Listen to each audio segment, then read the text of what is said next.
Hello students. Last video में हमने consumer equilibrium के बारे में पढ़ा था और उसके फर्स्ट कमोडिटी केस को हमने समझा था कि कौन से टाइम पे कंज्यूमर को इक्विलिब्रियम मिलता है फर्स्ट कमोडिटी के केस में। तो फर्स्ट कमोडिटी केस में अगर मार्जिनल यूटिलिटी प्राइस के बराबर होता है तो उस पॉइंट पे कंज्यूमर को सेटिस्फैक्शन मिलता है और उस सेटिस्फैक्शन को हम कंज्यूमर इक्विलिब्रियम बोलते हैं। इस वीडियो से हम कंज्यूमर इक्विलिब्रियम के बारे में पढ़ेंगे, लेकिन हम अब इसकी दो कमोडिटी केस के बारे में पढ़ेंगे, या जिसे हम हिंदी में बोलते हैं उपभोक्ता का संतुलन दो वस्तुओं के संदर्भ में। तो जैसे कि हमने जब सिंगल कमोडिटी के बारे में पढ़ा था कि उस टाइम पे हमने ये देखा था कि कंज्यूमर जो है अपने लिमिटेड इनकम से सिर्फ एक ही कमोडिटी खरीदता है।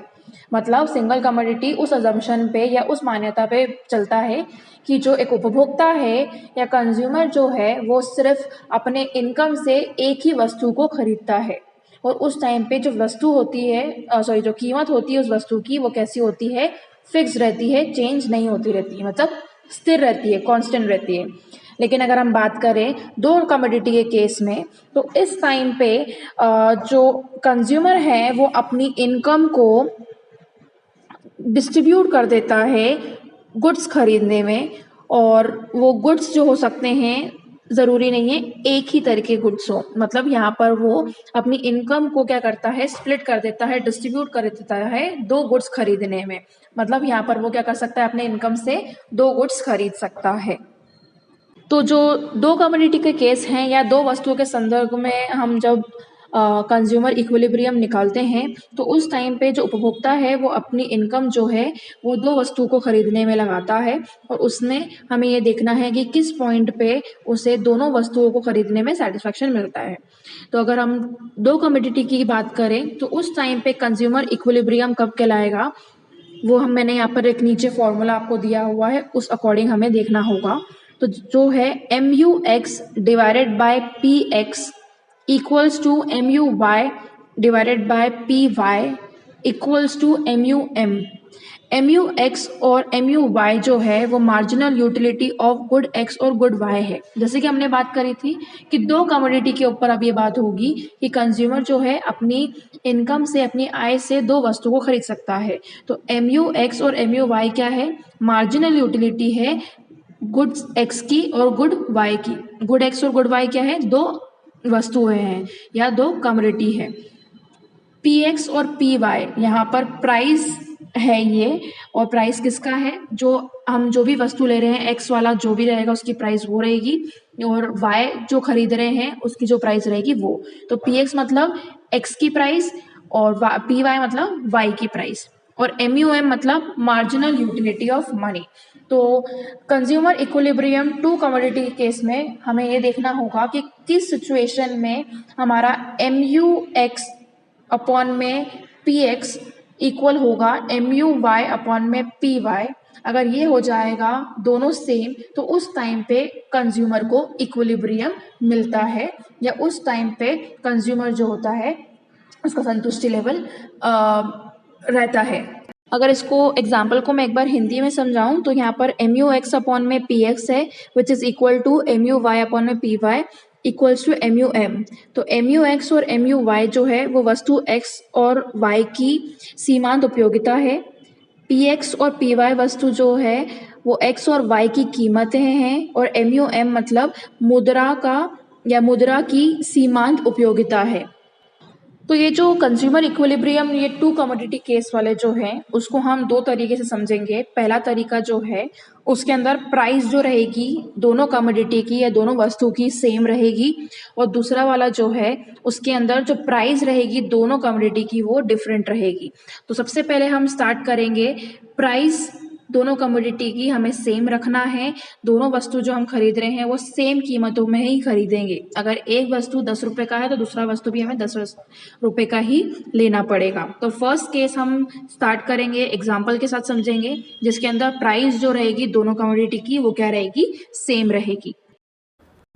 तो सबसे पहले हम फर्स्ट केस के साथ स्टार्ट करते हैं, और उसी का एग्जाम्पल मैंने यहाँ दिया है। दो कमोडिटी के अंदर पहला वाला केस था जिसके अंदर जो दोनों कमोडिटी है उसकी जो कीमत होगी वो सेम रहेंगी। अगर एक कमोडिटी हम 10 का खरीद रहे हैं तो दूसरी कमोडिटी भी हम 10 की ही खरीदेंगे। तो सबसे पहले हमें यहाँ पर हमने जो बात की थी कि जो कंज्यूमर इक्विलिब्रियम है टू कमोडिटी के केस में हमें किसके साथ डील करना पड़ेगा, यहाँ पर हमें दो कमोडिटी को लेके चलना पड़ेगा, दो वस्तुओं को लेके चलना पड़ेगा और उसमें हमें देखना है कि किस पॉइंट पे कंज्यूमर को इक्विलिब्रियम या संतुलन उसका बनता है या उसको सेटिस्फेक्शन मिलता है। तो यहाँ पर मैंने दो आपका गुड्स लेके रखा हुआ है। गुड एक्स में मैंने एप्पल लेके रखी हुई है यहाँ पर, और गुड वाई में मैंने यहाँ पर ऑरेंज लेके रखी हुई है। और आप दोनों में देख सकते हैं कि एप्पल की प्राइस क्या है 5, एप्पल की प्राइस है यहाँ पर 5 और ऑरेंज की 5 भी जो है वो क्या है 5 है। एप्पल को मैंने गुड एक्स में काउंट किया है और ऑरेंज को मैंने गुड वाई में काउंट किया है। दोनों की प्राइस जो है सेम है 5-5 रुपये, ठीक है। अब दोनों को मैं क्या करूँगी, एक टेबल के फॉर्म में मैंने यहाँ पर रिप्रेजेंट करके रखा हुआ है दोनों को। तो सबसे पहले हम एप्पल का देखते हैं। एप्पल की मैंने यहाँ पर यूनिट लिख के रखी हुई है और यहाँ पर लिखा हुआ है एप्पल कंजम्पशन के बाद उस पर्टिकुलर इंसान को कितनी यूटिलिटी मिल रही है, कितनी मार्जिनल यूटिलिटी मिल रही है। तो सबसे पहले यूनिट में हमने 1, 2, 3, 4, 5 और 6 एप्पल्स के कंजम्पशन किए हैं। जब एक पर्टिकुलर इंसान ने फर्स्ट एप्पल खाया तो उसको 20 यूनिट्स का या यूटिल्स का सेटिस्फैक्शन मिला। जब उसने सेकेंड एप्पल खाया तो उसको 18 यूटिल्स का सेटिस्फैक्शन मिला। थर्ड पे 16, फोर्थ पे 14, फिफ्थ पे 12 और सिक्स्थ पे क्या हो गया 10 हो गया, ठीक है। अब एक चीज़ और मैं यहाँ पर बताना भूल गई थी कि कंज्यूमर इक्विलिब्रियम सेकेंड कमोडिटी के केस में हमें दो चीज़ याद रखनी है। पहली वाली कंडीशन में हम प्राइस को कांस्टेंट रखेंगे दोनों कमोडिटी की, मतलब दोनों ही कमोडिटी के प्राइस जो रहेंगे सेम रहेंगे, कांस्टेंट तो नहीं सेम रहेंगे। और प्लस दूसरा कि ये law of marginal diminishing utility के ऊपर बेस्ड रहता है। तो आप देख सकते हैं जब पहला एप्पल उस इंसान ने खाया तो उसको 20 यूटिल का क्या मिला, सेटिस्फैक्शन मिला। जब उसने सेकेंड वाला खाया तो सेटिस्फैक्शन लेवल क्या हो गया, कम हो गया, 20 से 18 हो गया। तीसरे खाने पे 16, 14, 4 पे 14, 5 पे 12 और 6 पे और कम क्या हो गया 10 हो गया। तो ये किस पे बेस चल रहा है, law of marginal diminishing utility पे चल रहा है, ठीक है। अब हम बात करते हैं ऑरेंजेस की। तो ऑरेंज हमारा क्या है, गुड वाई, ये सेकेंड कमोडिटी हमारी। तो उसके पास 5 रुपये थे, उस 5 रुपये से उसने मतलब समझ लीजिए 5 या 10 जो भी रुपये होंगे तो 5 रुपये एप्पल में लगाए और उसी में ही 5 रुपये का उसने ऑरेंज भी खरीदा। मतलब अगर वो 5 रुपये यूज़ कर रहा है तो 5 रुपये एप्पल के लिए भी यूज़ कर रहा है और 5 रुपये ऑरेंज के लिए भी इस्तेमाल कर रहा है। अगर इसको एक तरीके से और समझाऊं तो वो क्या कर रहा है, जो चीज़ खरीद रहा है उसकी कीमत कितनी दे रहा है, सेम दे रहा है। एप्पल के लिए भी 5 रुपये देगा वो और ऑरेंज के लिए भी 5 रुपये देगा। तो जब उसने पहला ऑरेंज कंज्यूम किया तो उसको 10 रुपये का या 10 यूटिल का सेटिस्फैक्शन मिला। जब दूसरा किया तो 9, तीसरा किया तो 8, चौथा किया तो 7, पाँचवा ऑरेंज जब उसने कंज्यूम किया तो 6 यूटिल्स का सेटिस्फैक्शन मिला और ऑरेंज कंजम्पशन करने पे उसको 5 यूटिल का सेटिस्फैक्शन मिला। अब हमें ये देखना है कि कौन से लेवल पे हमारा MUX कौन सा है, ये वाला, डिवाइडेड बाय PX, मतलब हर एक एप्पल की वैल्यू को हम डिवाइड करते जाएंगे यहाँ पर, ठीक है। उसके बाद MUY क्या है अभी हमारा, ये डिवाइडेड बाय P क्या है हमारी 5। तो इसमें हमें देखना है कि कौन से लेवल पे हमारा MUX अपॉन पे PX equals to MUY upon में PY होता है। अगर ये मैच हो जाएगा तो उस पॉइंट पे हमें मैक्सिमम सेटिस्फैक्शन वहाँ मिलेगी और कंज्यूमर इक्विलिब्रियम भी हमें वहाँ मालूम पड़ जाएगा। तो अब हमें ये देखना है कि जब उसने एप्पल का कंजम्पशन किया तो उसको कितनी यूटिलिटी मिली थी वो देखना है, और ऑरेंजेस में भी कितनी मिली थी। और एप्पल में और ऑरेंज में दोनों में हमें ये देखना पड़ेगा कि किस पॉइंट पे उसको यूटिलिटी सेम मिल रही है। तो आप अगर हम चेक करते जाएंगे यहाँ से, तो आप यहाँ देखिए 20 यूटिलिटी एप्पल में हमको कहीं दिख रही है, लेकिन हमें यहाँ पर ऑरेंजेस में कहीं पे भी 20 वाला नहीं दिख रहा है, तो मैच तो नहीं कर रहा है। उसके बाद हमें 18 का देखना है कि जो एप्पल में हमें 18 यूटिलिटी मिली है तो ऑरेंज में भी 18 मिली है क्या, तो यहाँ पर भी कहीं 18 नहीं दिख रहा है, तो वो भी नहीं है। 16 देखना है हमें, तो 16 है यहाँ पर भी कहीं 16 है क्या, यहाँ पर नहीं है। तो मतलब जो एप्पल खाने में कंजम्पशन में हमें यूटिलिटी मिल रही है वो ऑरेंज में हमें उस टाइम पे नहीं मिल रही है, तो यहाँ पर भी मैच नहीं कर रही यूटिलिटी। उसके बाद 14 है, यहाँ पर 14 है क्या, नहीं है, तो मतलब मैच नहीं कर रही है यहाँ पर भी। 12, यहाँ पर 12 भी नहीं है, तो वो भी नहीं कंडीशन मैच कर रही है।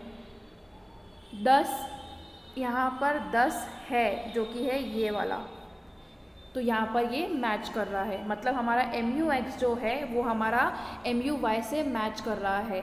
तो इसका मतलब ये है कि एक कंज्यूमर जो है अगर 6 एप्पल खाता है अपने लिमिटेड इनकम में, तो वो अपने साथ एक ऑरेंज खा सकता है लिमिटेड इनकम से। उसके पास जितनी भी लिमिटेड इनकम है उसको अगर यूज़ करके वो क्या कर सकता है, 6 एप्पल खा सकता है और एक ऑरेंज खा सकता है, क्योंकि यहाँ पर दोनों की जो यूटिलिटी है पैसों में वो क्या हो रही है, मैच कर रही है। तो दो कमोडिटी के केस में हमें यही देखना पड़ता है कि जब हम दो कमोडिटी को यूज़ करते हैं तो कौन सी पॉइंट पे दोनों कमोडिटी में जो हमारी मार्जिनल यूटिलिटी आती है वो दोनों कमोडिटी की मैच कर रही है।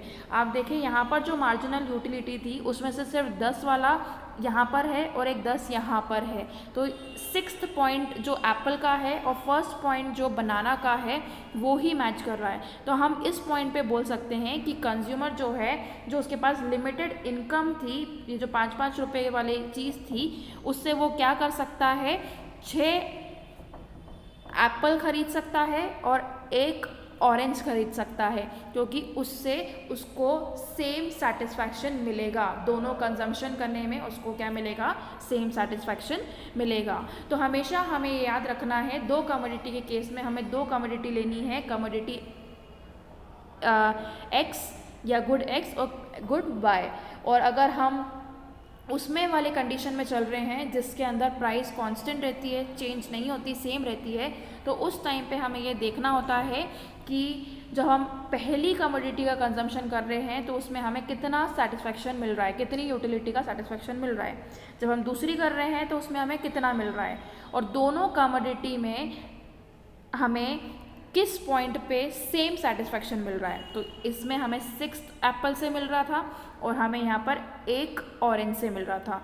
6 एप्पल खाने के बाद 10 सेटिस्फैक्शन मिल रही है, यहाँ पर एक ऑरेंज खाने के बाद 10 सेटिस्फैक्शन मिल रही है। तो इसका मतलब है कि एक कंज्यूमर अपने लिमिटेड इनकम से 6 एप्पल खरीद सकता है प्लस एक ऑरेंज खरीद सकता है और वो सेटिस्फैक्शन पा सकता है, और उस पॉइंट को हम कंज्यूमर इक्विलिब्रियम का पॉइंट बोलेंगे सेकेंड कमोडिटी के केस के अंदर।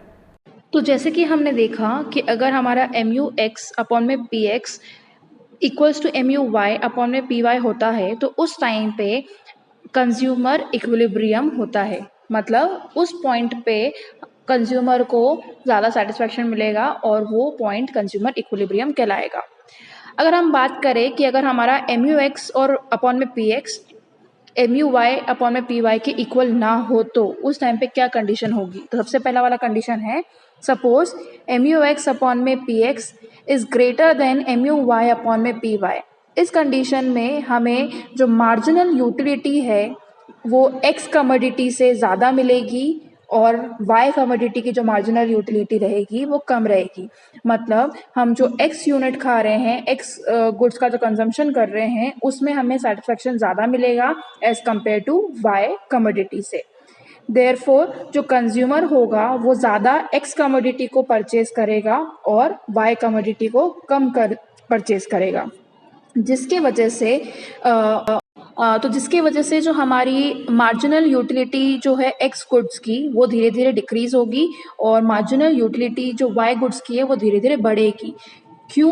क्योंकि जब कंज्यूमर को एक्स गुड्स से ज़्यादा सेटिस्फेक्शन मिलते रहेगा तो वो ज़्यादा कंज्यूम करेगा, ज़्यादा पैसा खर्च करके वो ही खरीदेगा और अगर वो ही ज़्यादा कंज्यूम करेगा तो एक पॉइंट पे उसकी जो यूटिलिटी है, जो सेटिस्फेक्शन है वो गिरती रहेगी।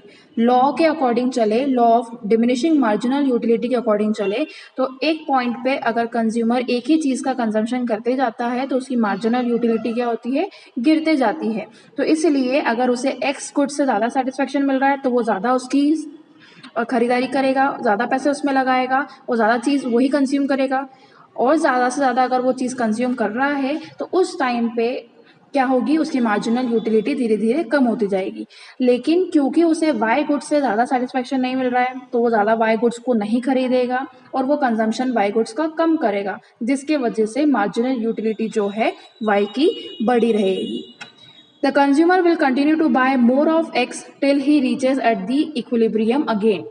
वो कंज्यूमर जो है वो ज़्यादा गुड्स एक्स के जब तक बाय करते रहेगा जब तक उसे इक्विलिब्रियम मिलता है। अगर उसका सेटिस्फेक्शन नेगेटिव में आ जाता है या ज़ीरो तक आ जाता है तब वो एक्स गुड्स का कंजम्पशन नहीं करेगा और उसको बाय नहीं करेगा। तो जब हमारा एम यू एक्स अपॉन में पी एक्स हमारा ग्रेटर रहेगा एम यू वाई से अपॉन में पी वाई से तो उस टाइम पे एक्स की जो यूटिलिटी होगी वो ज़्यादा होगी वाई से, जिसके वजह से कंज्यूमर एक्स गुड्स को ज़्यादा कंज्यूम करेगा वाई के कंपैरिजन में और उसी की वजह से एक्स गुड्स की यूटिलिटी धीरे धीरे गिरते जाएगी, वाई की बढ़ती जाएगी।